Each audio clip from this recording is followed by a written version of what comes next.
Hi friends, ಇವತ್ತು ನಾನು ಒಂದು ಬಾಳೆಹಣ್ಣು ರೆಸಿಪಿ ತೋರಿಸ್ತಾ ಇದ್ದೀನಿ. ಏನು ಬೇಯಿಸೋ ಹಾಗಿಲ್ಲ, ಏನಿಲ್ಲ, ಒಂದು ರಸಾಯನ ಅಂತ ಹೇಳ್ಬೋದು.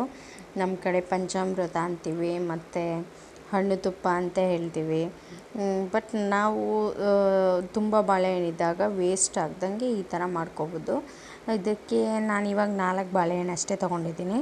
ಸ್ವಲ್ಪ ಬೆಲ್ಲದ ಪುಡಿ ಮತ್ತು ಕೊಬ್ಬರಿ ತುರಿ ತೊಗೊಂಡಿದ್ದೀನಿ. ನೀವು ನೋಡ್ಬೋದು. ಇವಾಗ ಇದನ್ನೆಲ್ಲ ಕಟ್ ಮಾಡ್ಕೊಳ್ತೀನಿ. ಬಾಳೆಹಣ್ಣನ್ನು ಕಟ್ ಮಾಡ್ಕೊಂಡ್ಮೇಲೆ ಒಂದು ಸ್ಪೂನು ತುಪ್ಪ ಮತ್ತು ಈ ಕೊಬ್ಬರಿ ಮತ್ತು ಬೆಲ್ಲ ಇದನ್ನು ಹಾಕ್ಕೊಂಡು ಮಿಕ್ಸ್ ಮಾಡ್ಕೋಬೇಕು. ಮತ್ತು ಇದಕ್ಕೆ ಸ್ವಲ್ಪ ಜೇನುತುಪ್ಪನ ಆ್ಯಡ್ ಮಾಡ್ಕೋಬೇಕು. ಇದು ಜೇನುತುಪ್ಪ ನಿಮಗೆ ಆಪ್ಷನಲ್ಲು, ಇಷ್ಟ ಇದ್ದರೆ ಹಾಕೋಬೋದು ಮತ್ತು ಮನೇಲಿದ್ದರೆ ಹಾಕೋಬೋದು. ಇಲ್ಲ ಅಂತೇಳಿದ್ರೆ ಏನು ಅವಶ್ಯಕತೆ ಇಲ್ಲ. ಈ 3 ಇಂಗ್ರೀಡಿಯೆಂಟ್ ಇದ್ದರೆ ಸಾಕು, ತುಂಬ ಚೆನ್ನಾಗಿ ಬರುತ್ತೆ. ನಮ್ಮನೆ ತುಪ್ಪ ಇತ್ತು, ಜೇನುತುಪ್ಪ ಇತ್ತು, ಹಾಗಾಗಿ ಹಾಕ್ತಾಯಿದ್ದೀನಿ. ಚೆನ್ನಾಗಿ ಬರುತ್ತೆ ಅಂತಂದ್ಬಿಟ್ಟು. ಮತ್ತು ಜೇನುತುಪ್ಪ ಹೆಲ್ತ್ಗೂ ಒಳ್ಳೆಯದು.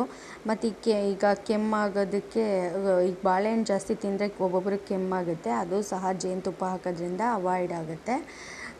ಇದನ್ನು ನಾವು ಒಬ್ಬಟ್ಟು ಜೊತೆ ತಿನ್ನೋಕ್ಕೆ ತುಂಬ ಚೆನ್ನಾಗಿರುತ್ತೆ. ನೀವು ಬೇಕಿದ್ರೆ ಟ್ರೈ ಮಾಡಿ.